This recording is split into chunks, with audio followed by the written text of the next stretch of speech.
सर्वांना नमस्कार. जय नाम. आपण चैतन्यपीठाच्या YouTube वाहिनीवरून गेले सुमारे 5 वर्षापासून आत्मसंवाद ही प्रबोधन मालिका प्रसारित करीत आहोत. या प्रबोधन मालिकेमध्ये आपले सद्गुरू आदरणीय बाबा महाराज आपल्याला वेगवेगळ्या विषयांवर प्रबोधन करीत असतात. गेल्या सुमारे 40-42 पुष्पांपासून आदरणीय बाबा महाराज श्री दत्त पुराण याविषयी आपल्याला बहुमोल असं प्रबोधन करीत असतात. आत्मसंवादाच्या मागील पुष्पात आदरणीय बाबा महाराजांनी पुढे प्रबोधनाला सुरुवात करताना सांगितले की विष्णू शर्माला नमस्कार करून सर्व निघून गेले व ती पतिव्रता साध्वी आनंदित होऊन स्वतःच्या पतीबरोबर घरी गेली. आपण इथे पाहतोय की भगवान दत्तात्रय एकेका कथेच्या माध्यमातून सहस्त्रावीर अर्जुनाला उपदेश करीत आहेत. स्वामी महाराज दत्तपुराणातील या कथेच्या अनुषंगाने आपल्याला बोध देत आहेत. ते पुढे सांगतात की अशा प्रकारे ज्यांनी संशयाचा त्याग केला ते आधीच सिद्ध असलेल्या आत्मानंदाला प्राप्त करतात. स्वर्गादी लोकात जाऊनही भोगाच्या शेवटी प्रतिकाराने या जगात स्त्री पुरुषाच्या संयोगाने ऋतुकाळी जीवात्म्याला गर्भत्व येते. प्रथम कलल, 5 रात्रीनंतर बुद्बुद, 7 रात्रीनंतर पेशी, 15 दिवसानंतर अर्बुद, त्यानंतर तो गर्भ चांगला वाढतो. एका महिन्यात तो गर्भ कठीण होतो. दुसऱ्या महिन्यात मस्तक, तिसऱ्या महिन्यात अंकुरोत्पत्ती, चौथ्या महिन्यात केस आणि नखे, 6व्या महिन्यात छिद्रे, 7व्या महिन्यात चैतन्य आणि 8व्या महिन्यात बुद्धी व नंतर स्मृती उत्पन्न होते. नाळ छिद्रांनी मिळालेल्या रसाचे सेवन करूनही दैवयोगाने तो मरत नाही. नंतर संसाराला भ्यालेला तो जीव स्तवन करतो, हे परमेश्वरा, या दुर्गतीपासून मला सोडव. ज्यामुळे अशी गती मला येणार नाही, त्यासाठी मी तुझी सेवा करेन. अशा प्रकारे स्तवन करून प्रसूती वायूने बाहेर टाकला असता मिळालेल्या बुद्धीचा विसर पडून जन्म मिळवून तो परमेश्वराच्या मायेने मोहित होऊन रडू लागतो. अत्यंत विरुद्ध असलेल्या अवस्थेला प्राप्त होऊनही सर्व बाबतीत तो पराधीन होऊन व्यथा सांगण्यात असमर्थ झालेला तो बाल, यौवन, म्हातारपणी क्रमशः क्रीडा, संभोग आणि चिंतायुक्त होऊन तो पुन्हा पुन्हा फिरत राहतो. ज्ञानी झाल्यास ताबडतोब मुक्त होतो. अशा प्रकारे उपासना कांडातील 3ऱ्या अष्टकाच्यातल्या 6व्या अध्याय इथे समाप्त होतो. पुढच्या अध्यायात महाराज सांगतात की उपाधीमुळे परोक्ष आणि अपरोक्ष या 2 रूपात भासणारे चैतन्य जाणूनही विपरीत भावना, निवर्तक बोध नसल्याने, आत्मसाक्षात्काराचा अभाव असल्याने तो द्वैताला भीतो. तरी तू ऐक, पैठण गावी कोण एका ज्ञान विज्ञानात गती असलेला ब्राह्मण पूर्वजन्मीच्या अभ्यासाने जन्मताच मुक्त असून पिशाच्यासारखे वागत असे. लोकांच्या सहवासाला भ्यालेला, विषयाविषयी खिन्न झालेला, सर्वज्ञ झालेला तो मानाच्या भीतीने बुद्धी परस्पर भलत्याच गोष्टी करीत असे. जन्मताच या ग्रहांनी ग्रासलेला आहे असे मानून त्याचे आई वडील पुत्रप्रेमामुळे त्याच्यासाठी प्रयत्नपूर्वक प्रतिकार करू लागले. व्रत, उपवास, जप, देवपूजा, तीर्थयात्रा, औषधाधिकांनी तो मूळ स्वभावाला आला नाही. आई वडिलांचे प्रयत्न निष्फळ झाले. मलमूत्रादी, अन्नपानादी तो काहीच जाणत नसे. तो सर्व क्रिया बसल्यावर झोपला असताना करीत असे. हित अहिताचे सुद्धा त्याला काही भान नव्हते. 8व्या वर्षी मुंज करूनही तो काहीच करत नसे. विष्णू दत्ताचे मोठेपण ऐकून त्याच्या आई वडिलांनी त्याला विष्णू दत्ताच्या घरी नेले व खिन्न होऊन ते म्हणाले, हे ब्राह्मणा, आमचे रक्षण कर. हा आम्हा दोघांचा एकुलता एक पुत्र असून तो जड आहे. तो ग्रहग्रस्त झालेला आहे का की वेडा झालेला आहे हे जाणून आम्हाला जीवन दे. पुत्र कृतार्थ झाला आहे हे जाणून त्याच्या आई वडिलांना तो ब्राह्मण म्हणाला, घरात जाऊन भोजन घेऊन तुम्ही विश्रांती घ्या. तुमच्या पुत्राला इथेच थांबू द्या.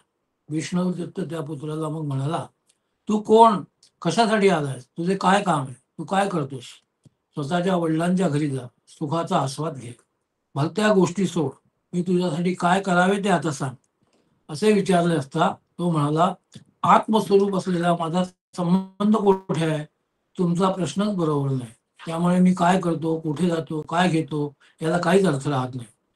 प्रलयकालीन प्राण्याप्रमाणे हे सारे सच्चिदानंद स्वरूपात आत्म्याने व्यापले आहे. अन्न आणि अन्न खाणारा मीच आहे.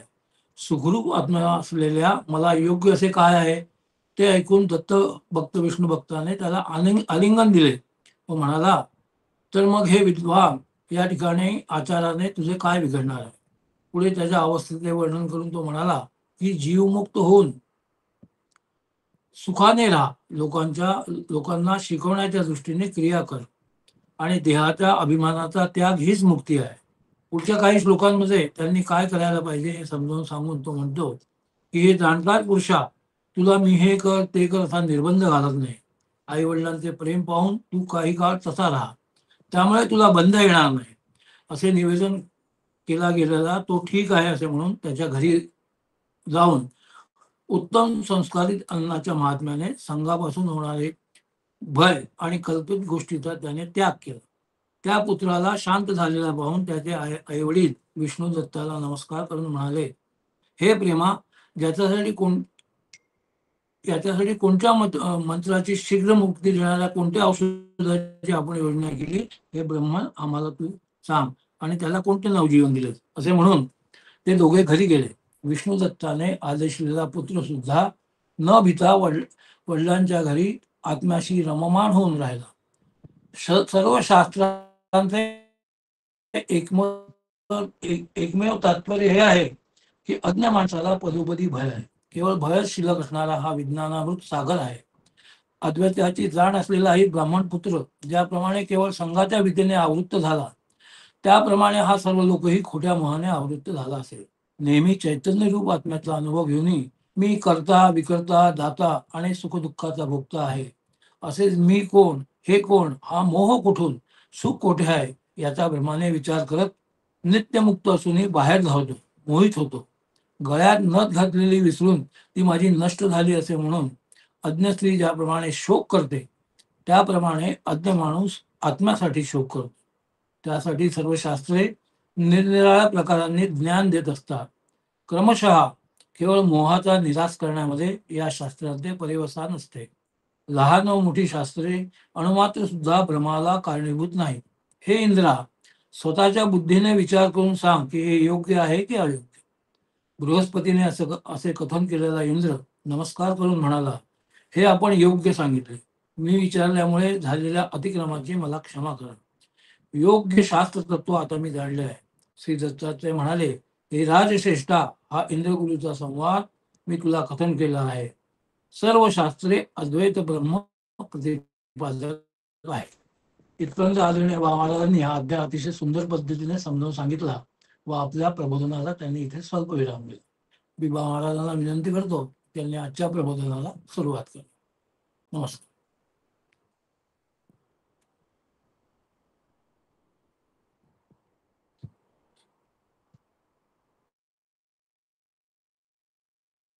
अनुसूयात्रिसम्भूतो दत्तात्रेयो दिगंबरः स्मर्तृगामी स्वभक्तानां उद्धरतां भवसंकटात्. श्री दत्तः प्राह राजेंद्र, संवादो अयं मयोदितः शास्त्रे विप्र प्रतिपत्तिः क्व सर्वाणेक पराणीही. म्हणजे मागल्या पुष्पात आपण बघितलं की शेवटी भगवान दत्तात्रेयांनी कार्तिवीर्याशी बोलताना असं त्याला सांगितलं की हा जो इंद्र आणि गुरु बृहस्पती यांचा संवाद जो भगवान दत्तात्रेयांनी सांगितला, तुला कथन केला, त्यात शास्त्रांनी परस्पर विरुद्ध काय आहे ते सांगितलं आहे. पण शेवटी मात्र सर्व शास्त्र ही अद्वैत ब्रह्म प्रतिपादक आहेत, हे त्यातनं सगळ्यात महत्वाचं सूत्र लक्षात येतं. मग आपल्याला तरी यातून काय लक्षात येतं, तर यातून एक अशी महत्वाची गोष्ट लक्षात आली की या संवादातून म्हणा किंवा या ग्रंथातून सुद्धा स्वामी महाराज अद्वैत सिद्धांताचं प्रतिपादन करतात आहे आणि ब्रह्मनिरूपण सुद्धा करताना ते अद्वैत या अंगाने सगळं निरूपण करतात.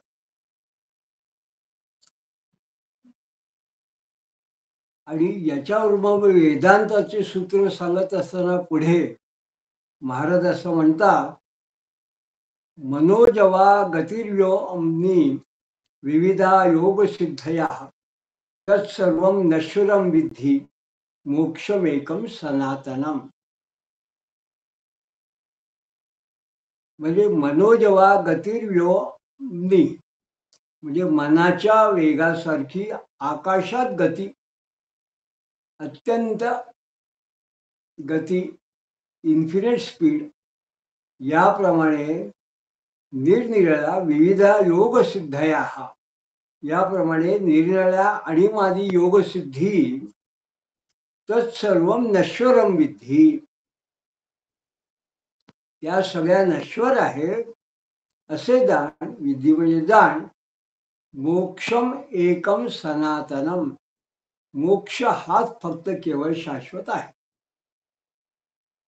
मग सोप्यात्मन्यू पचारोयम, म्हणजे सोप्या आत्म अन्यू उपचारोयम बंधा क्वाश्योत मोक्षणम अज्ञानद बोधाय व्यवस्थेयम प्रकल्पिता.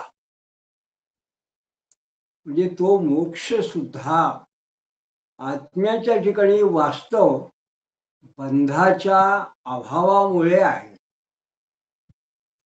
उपचार्यम बंधा, म्हणजे बंधाच्या अभावामुळे असं भासतो, पण आत्म्याला बंधच नाही तर मोक्ष कुठून? जे आत्मा हा मुळात बद्ध होतच नाही, तो बंधनात राहतच नाही. जो बंधनातच नाही आहे त्याला मोक्ष, तो बंधनात मुक्ती कशी होणार?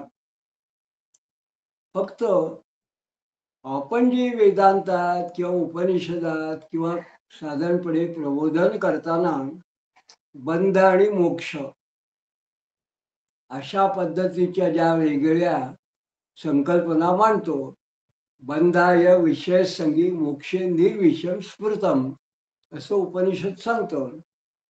मग स्वामी महाराज म्हणतात, अज्ञानी लोकांच्या बोधासाठी, अज्ञानजन बोधाय ही बंध मोक्षाची व्यवस्था अशी कल्पित अशी सांगितलेली आहे.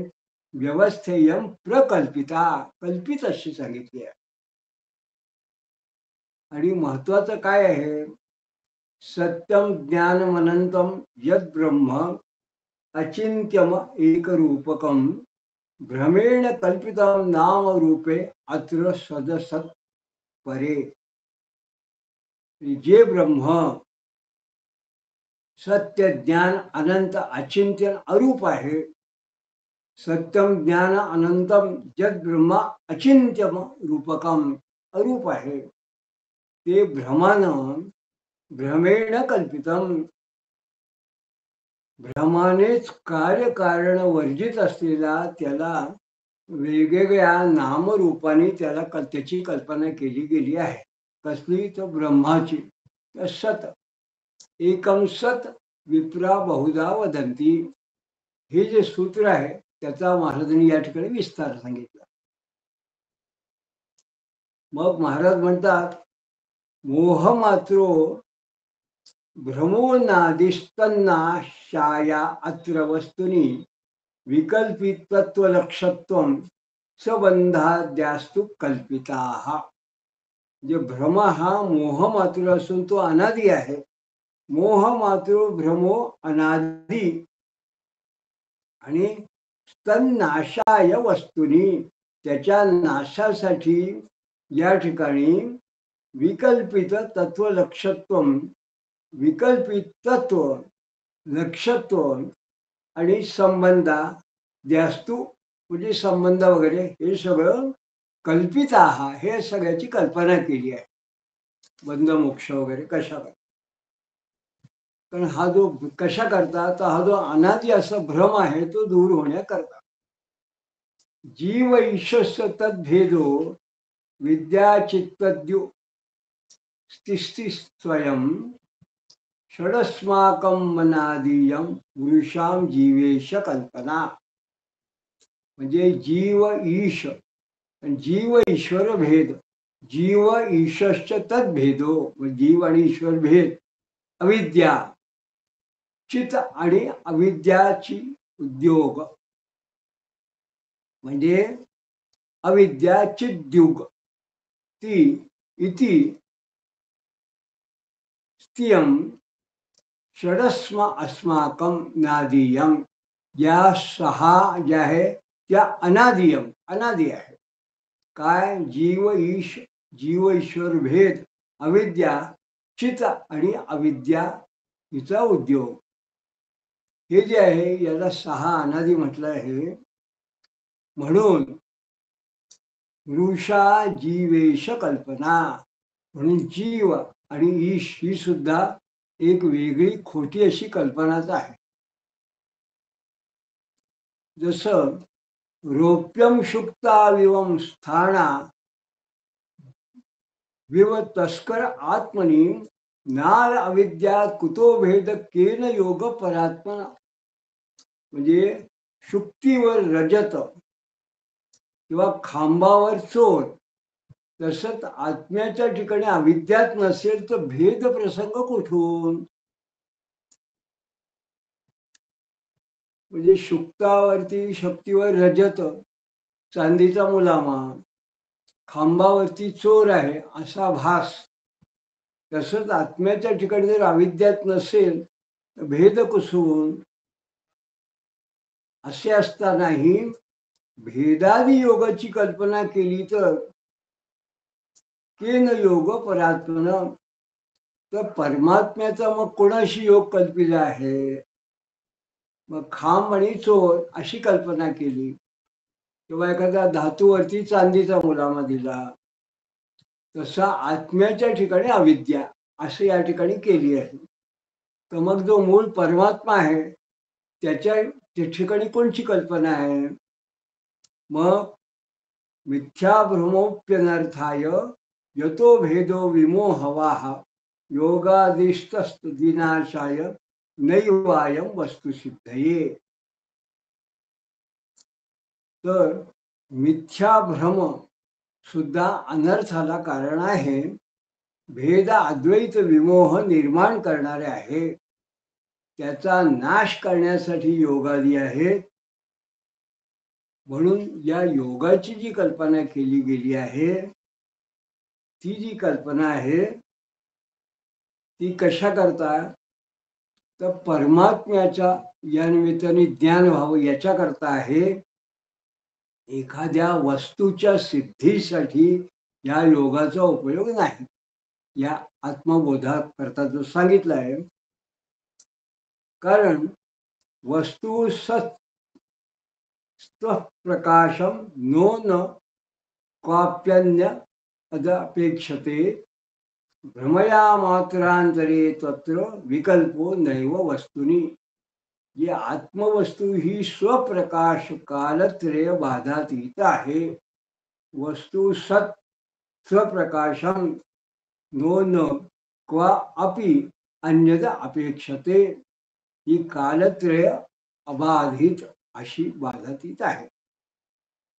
ती कोणत्याही पासून कशाची अपेक्षा करत नाही. काय? आत्मवस्तू की आत्मतत्व. आणि अशी जर वस्तू असेल तर विकल्प कशावर होतो? केवळ भ्रम असेल त्याच्यावर विकल्प होऊ शकतो, केवळ भ्रमावरच विकल्प होतो, आत्मवस्तूवर होत नाही, असं भगवान दत्तात्रेय सांगतात. हे का सांगतात?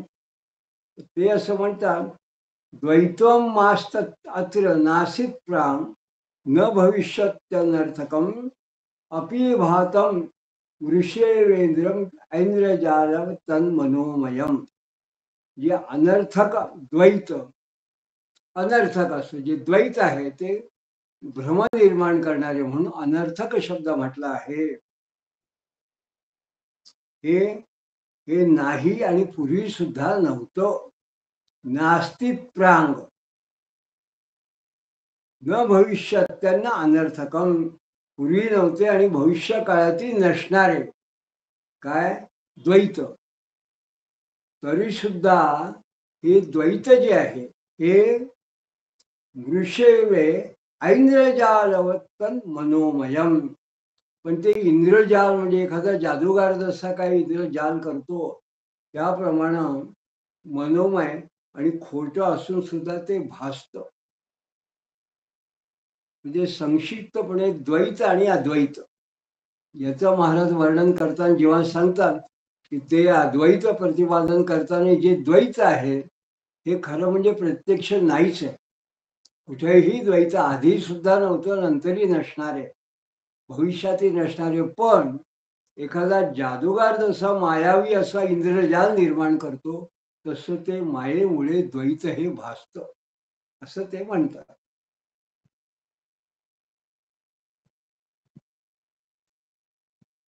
भ्रम एव जगत सर्वं भ्रम एवास्य संस्कृती भ्रमे सती प्रणष्टेस्मिन् एकम स्वात्मेव वशिष्यते. हे संपूर्ण भासमान होणारं जे विश्व आहे हे एक भ्रम आहे. म्हणजे या विश्वाचा पसारा हाही भ्रमच आहे. आणि हा जर भ्रम नष्ट झाला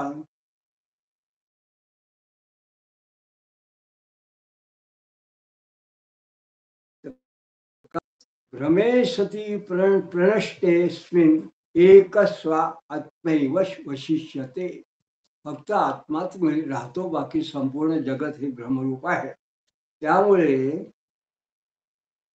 तस्मात् भ्रमं निराकृत्य ज्ञानयोग परो नराः इहेव भजती स्वस्था परमानंद आप्लुता.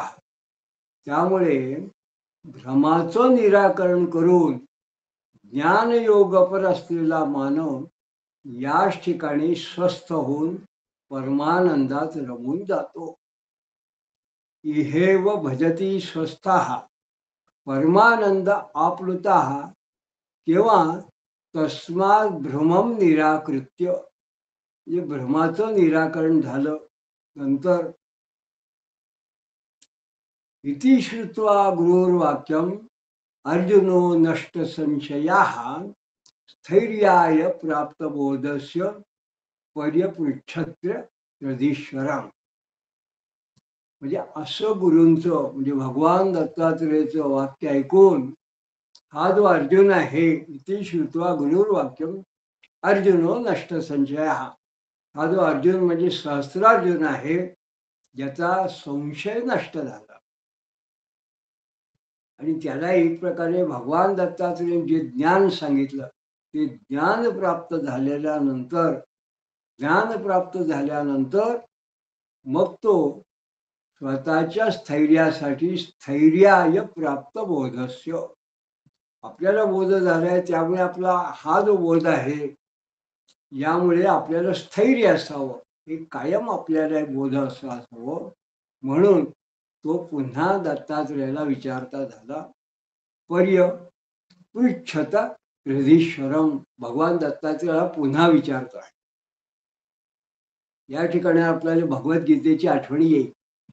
कारण एकदा अर्जुनाच्या एखाद्या शंकेचं निरसन केलं भगवंतानी, मग हा अर्जुन म्हणतो हा आता देवा तुमचं मला म्हणणं कळलं, आता तो मग पुन्हा पुढचा प्रश्न विचारतो. याच पद्धतीने आपल्याला या स्वामी महाराजांच्या दत्तपुराणातल्या या 3ऱ्या अष्टकातल्या 8व्या अध्यायातलं हे जे अष्टक आहे शेवटलं, या ठिकाणी आपल्याला भगवान दत्तात्रेय आणि अर्जुन ज्यांच्या संवादातला हा जो आत्मबोध हा आपला भाग आपण बघितला. तर या ठिकाणी उपासना कांड ज्याला महाराजांनी म्हटलंय असं या उपासना कांडाचं 3रं अष्टक या ठिकाणी समाप्त झालं. या श्लोकाने 52व्या श्लोकात कुठे समाप्त झालं तर अर्जुनाला जेव्हा भगवान दत्तात्रेयांनी उपदेश केला तेव्हा आता हा अर्जुन पुढल्या अष्टकामध्ये जे 4थ्या अष्टकामध्ये जणू काही वेदांत निरूपण श्रवण करण्याकरता पुन्हा आता प्रश्न विचारतो आहे. आणि आता आपण या चौथ्या अष्टकाचा पहिला अध्याय आहे. त्याबद्दल आपण चिंतन करतो आहोत. तर या अष्टकाच्या अध्यायामध्ये काय विशेष आहे, तर याच्यामध्ये श्रवण आणि महावाक्य जी आहेत, ज्यांचा अर्थबोध अशा पद्धतीचं निरूपण स्वामी महाराज करणार आहे. मग ते या ठिकाणी सुरुवात करताना हा अर्जुन असं म्हणतो, त्वाम अग्ने रविचंद्रादे भासकम लोकचालकम पृच्छाम इदम कथम ज्ञानम माप्नुयाम दयया वद. म्हणजे अग्नी रवी चंद्रादिकांपेक्षाही प्रकाशमान आणि लोकचालकम असं दत्तात्रय म्हणतो असलेल्या तुम्हाला, म्हणजे त्वाम अग्ने, त्वम रवी, त्वम चंद्र,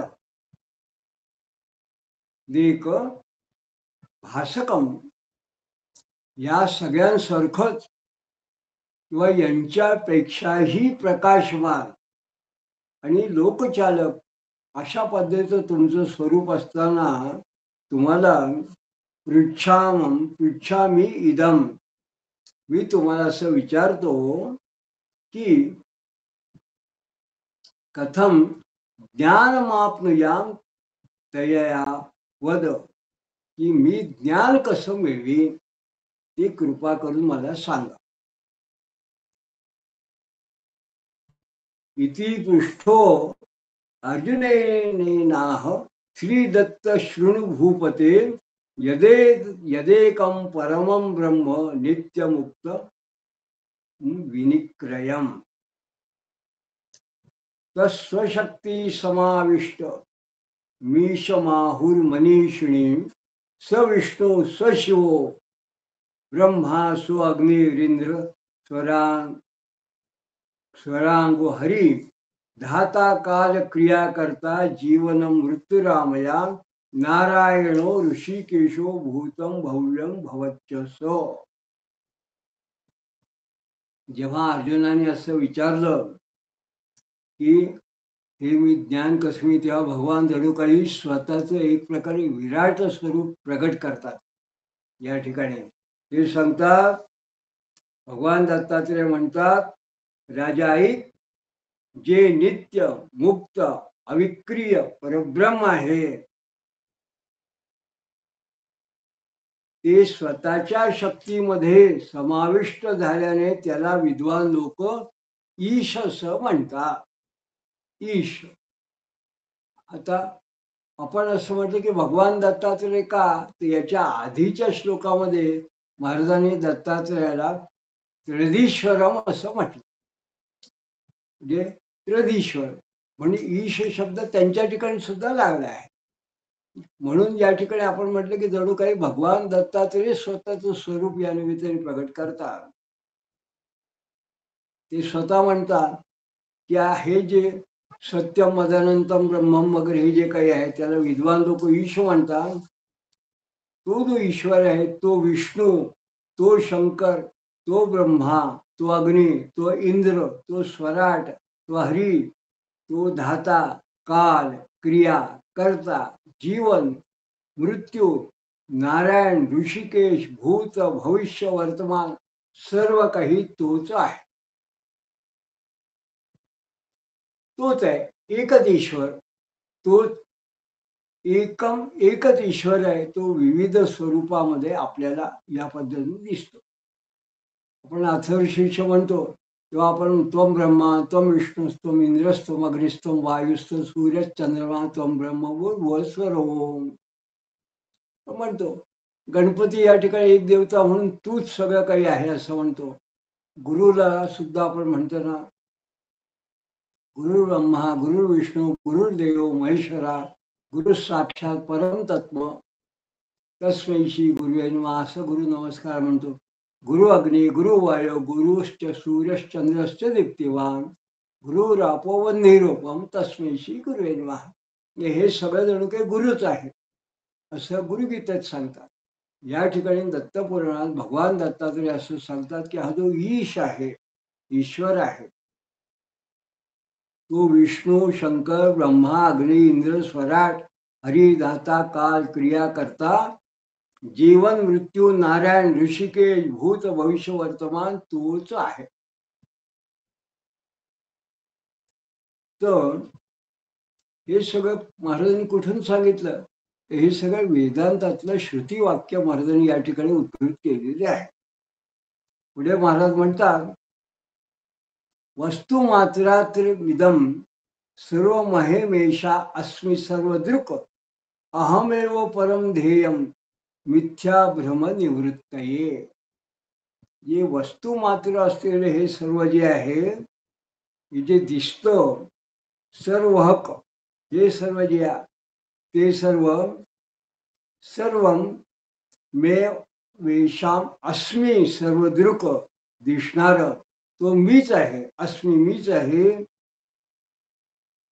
अहमेव परम ध्येय मीच खरं परम ध्यान निवृत्तीसाठी करण्यास योग्य आहे, मी ध्येय आहे, लोकांनी माझं ध्यान केलं पाहिजे म्हणून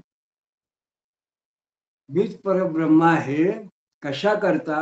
मिथ्या भ्रम निवृत्तये. जे मिथ्या भ्रमाच्या निवृत्तीसाठी लोकांनी माझं ध्यान केलं पाहिजे. आणि भ्रमस्यापीच नामाने कल्पिताने शृणुष्व तत माया विद्या परादेवी मनोनादी भ्रमस्त्रिवृत. भ्रमाचे ही जी नाव आहे ना, ही सगळी कल्पित आहे, कल्पिलेली आहे. याही माया, अविद्या, परादेवी, मन आणि अनादी, त्रिवृत भ्रम, हे सगळे काय? हे भ्रमच आहेत. प्रधानम प्रकृतिर्ब्रह्मम योनिः शक्तिश्च कारणम मोहोध्यासस्तमो अज्ञानम प्रस्वापम कारणम तिदम. आणि प्रधान, प्रकृती, ब्रह्म, योनी आणि शक्ती ही कारणांची नावं आहेत. मोह, अध्यास, तम, अज्ञान, प्रस्वाप ही देखील कारण आहेत. ही सगळी कारणं ही अविद्येची आहे. आणि अतो अविद्या पंचपर्वा महामोहो द्विरूपकाः विक्षेपा वृत्ती शक्त्याख्य आद्या सर्व अत्र भौतिकाः. म्हणजे अविद्या ही सुद्धा 5 पर्वांची भागांची आहे. अविद्याच कारण असलेला महामोह हा जो आहे द्विरूपात्मक आहे. 2 रूपाने आपल्याला हा मोह जो दिसतो, महामोह कसा आहे? विक्षेप आणि आवरण ही त्या 2 रूपांची नाव आहे. यापैकी पहिली जी शक्ती आहे, विक्षेप शक्ती, त्यापासून भूत भौतिक सृष्टी होते. स्वरूप मावृणोत्यन्दो मुक्तम चेशम विना भृशम यो विद्यार्थो वशो दुःखी भ्रांतो तो जीव एव सह. आणि दुसऱ्या आवरण शक्तीने ईश्वर आणि मुक्त यांना सोडून इतरांचं स्वरूप आवृत्त होतो. जो अविद्येने आर्त, परतंत्र, दुःखी, भ्रांत, अज्ञ झालेला आहे तो जीव. मग समष्टीरीश सर्वज्ञो वशमाय स्वराट सुख असत्वा भानाख्य भक्ता वृत्ती हृदगुरुप्यप्यसौ. याहून दुसरा समाष्टी रूप ईश हा सर्वज्ञ, मायेला ताब्यात ठेवलेला सुखरूप असा परमात्मा असल्यानं असत्वाचं जे भान आहे ते नसलेल्या भक्तांच्या हृदयाला आवृत्त करणारा जो गुरु आहे तो सुद्धा तोच आहे. म्हणजे कोण? हा परमात्मा आणि ईश. म्हणजे या ठिकाणी आपल्याला एक अनपेक्षितपणे स्वामी महाराजांनी परमात्मा, ईश आणि गुरु या तिन्हीची जणू काही एक साम्य या ठिकाणी दर्शवलेलं आहे. मग ती हृदगुरु अप्यसौ, अपि सो, गुरु अपि सो. गुरु म्हणजे हृदयांच्या ठिकाणी. म्हणजे थोडक्यात ईश्वराहून गुरु वेगळा नाही असं जणू काही प्रतिपादन या ठिकाणी महाराजांनी केलेलं आहे या श्लोकामध्ये. आणि मग मूढे जगन्नित्यम तथा जीवेश्वरोर्भिदा एवं भेदत्रयेणेदम भातम वस्तेव मायया. अज्ञानी लोक जे आहे किंवा मूर्ख आहे ते लोक या जगाला नित्य मानतात. त्यांनी या जगाला नित्य मानलंय. त्याचप्रमाणे जणू काही द्वैत म्हणून जीव आणि ईश्वर या भेदाने ही मायेने ही वस्तू भेदत्रयाने अशी भासते असं ते म्हणतात. भेदत्रयेणेदम इदम भातम वस्तेव मायया. म्हणजे हे लोक द्वैत कसं मानतात? जीव वेगळा, ईश्वर वेगळा आणि माया वेगळी अशा पद्धतीने. तन्निवृत्ते कृता वेदे सृष्टी प्रलय कल्पना मूढस्य सा मता सत्या भ्रमोयम लीयते विदा. पण त्या भ्रमाच्या निवृत्तीसाठी तन्निवृत्तये कृता वेदे, कृता वेदे म्हणजे वेदांनी सृष्टीची प्रलय कल्पना केली आहे. कशा करता? की हे जे जीव, ईश आणि माया हा जो भेद आहे याच्या जणू काही निराकरण करण्यासाठी वेदांनी सृष्टीची प्रलयाची कल्पना केली आहे. आणि मूढस्य सा सता मता सत्या, सत्य असलेली कल्पना मूढांनाही मान्य आहे ही प्रलयाची कल्पना. का? भ्रमोयम लीयते विदा. ज्ञानाने हा भ्रम विलीन होतो. म्हणजे असे जे द्वैत मानणारे जे मूढ आहेत, अविद्या ज्यांच्याकडे आहे, जे द्वैत म्हणतात, पण त्यांना सुद्धा प्रलय ही कल्पना मान्य आहे वेदांनी सांगितलेली. प्रलय कल्पना म्हणजे काय? शेवटी काय? हे द्वैत हे अद्वैत म्हणजे एकाच परमात्म्यात विलीन होती, माया सुद्धा जीव सुद्धा. म्हणजे ही त्या मूढांना सुद्धा कल्पना मान्य आहे. हे का महाराज सांगतात? कारण महाराज हे अद्वैती आहे, प्रखर अद्वैती आहे. म्हणून ते अद्वैताचं प्रतिपादन करतात. म्हणून ते सांगतात की जी द्वैताची कल्पना आहे ही मूढ लोकांची आहे. मूढ जनांना, अज्ञजनांना ही मान्य जरी असली तरी वेदांनीच प्रलयाची कल्पना करून याला उत्तर दिलेलं आहे. ज्ञानम विद्येति ताम प्राहुर द्विधा विद्या विचारजा परोक्षाचा परोक्षेती तत्राद्या गुरुवक्त्रता. ज्ञान किंवा विद्या असं तिला म्हणतात. ती विद्या जी आहे ती परोक्ष अपरोक्ष अशा दोन प्रकारची असते. ज्याला आत्मज्ञान किंवा आत्मविद्या आपण असं म्हणावं, ईश्वराचं जी खरी विद्या आहे ती विद्या तर महाराज सांगतात भगवान दत्तात्रेयाच्या मुखानं, ती विद्या परोक्ष किंवा अपरोक्ष अशा दोन प्रकारची असते. आणि परोक्षाच्या अपरोक्षेती तत्राद्या, त्यातली प्रथम परोक्षा विद्या ही कशी प्राप्त होते? तत्र आद्या म्हणजे पहिली गुरुवक्रता, जे प्रत्यक्ष गुरुमुखातून प्राप्त होत. ज्ञानम विद्येति ताम प्राहुर्वेदा, जसं आधी भगवंत त्यांनी सांगितलं. मग त्याच्या पुढे ते असं म्हणतात, अमानित्वादि युक्तै सा विज्ञेया साधनान्वितैः गुरुभक्ती विना सा अपि दुर्लभा मोक्षदायिनी. म्हणजे अमानित्वादी साधनाने ती विद्या जाणावी. अमानित्वादी युक्ते सा विज्ञेया साधनान्विते, अशा पद्धतीने अमानित्व वगैरे त्या हा जे असते यांनी साधनाने ती विद्या जाणावी. आणि मोक्षदायिनी अशी ती ही जी विद्या आहे ती सुद्धा गुरुभक्ती विना सा अपि दुर्लभा, ती गुरुभक्ती शिवाय दुर्लभ आहे.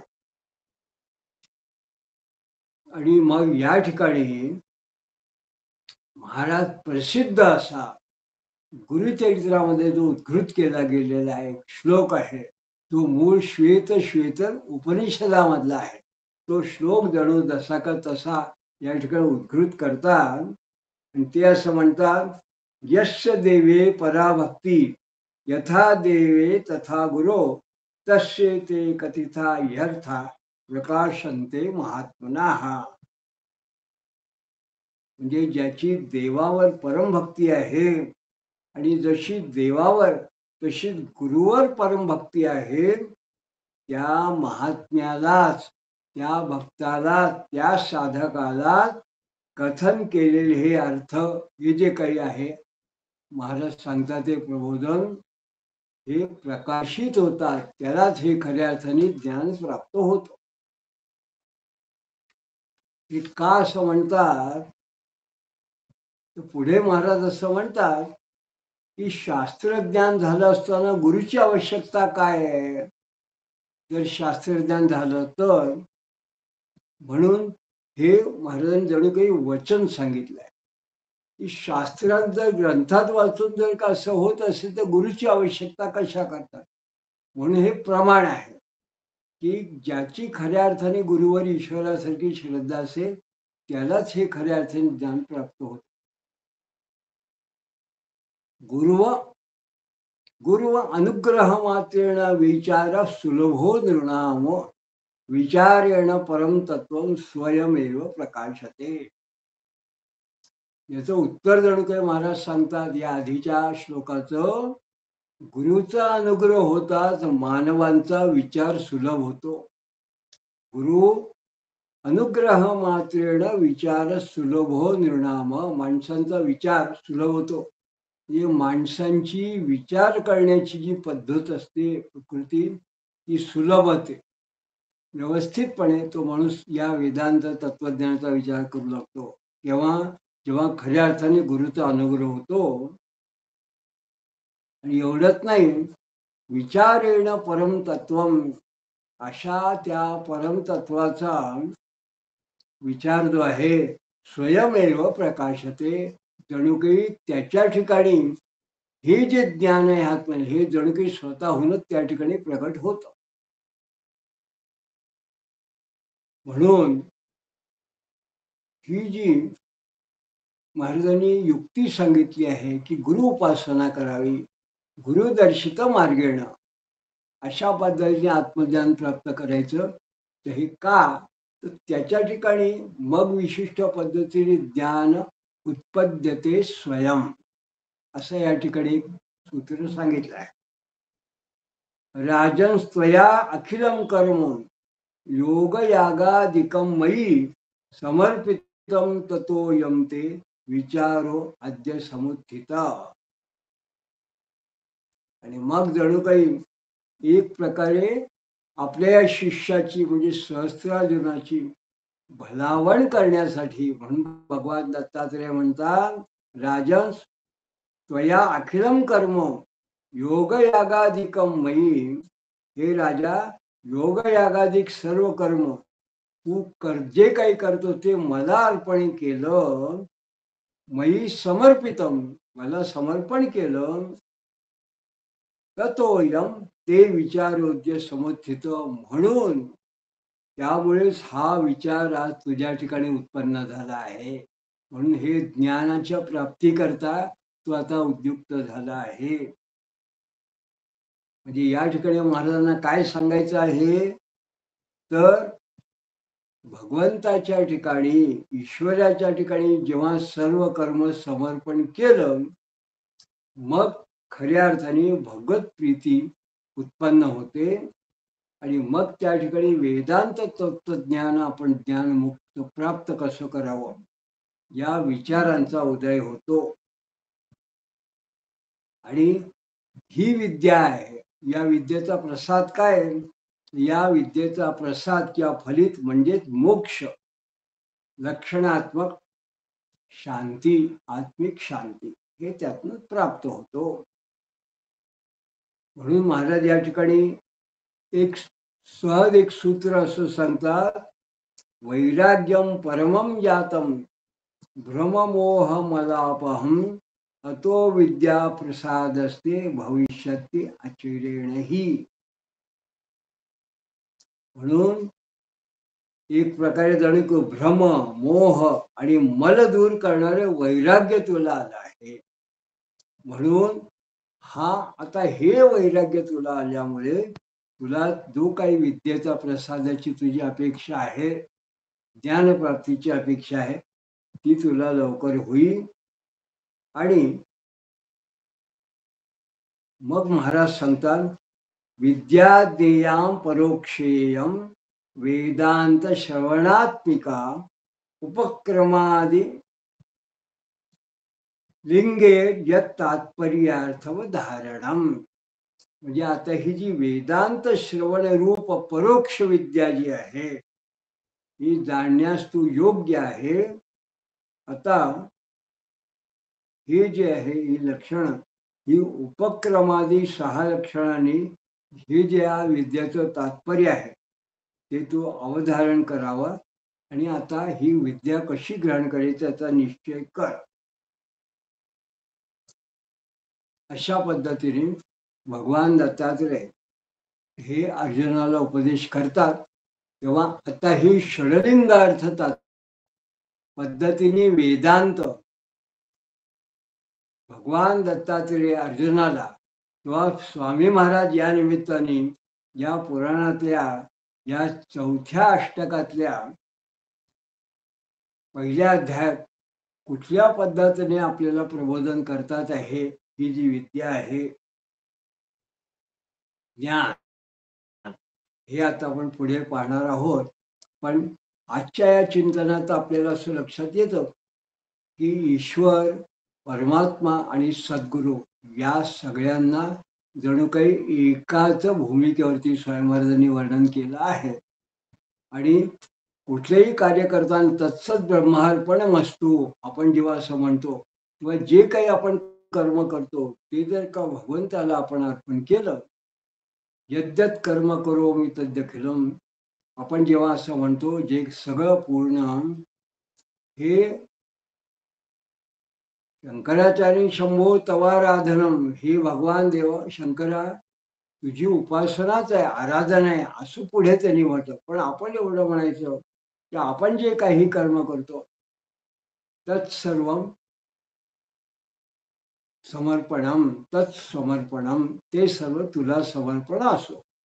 आम्ही जे काही करतो ते, हे जर केलं तर मग महाराज म्हणतात की त्याच्या ठिकाणी ज्ञानप्राप्तीची इच्छा उत्पन्न होते. खऱ्या अर्थाने वैराग्य उत्पन्न त्याच्या ठिकाणी उत्पन्न होतं.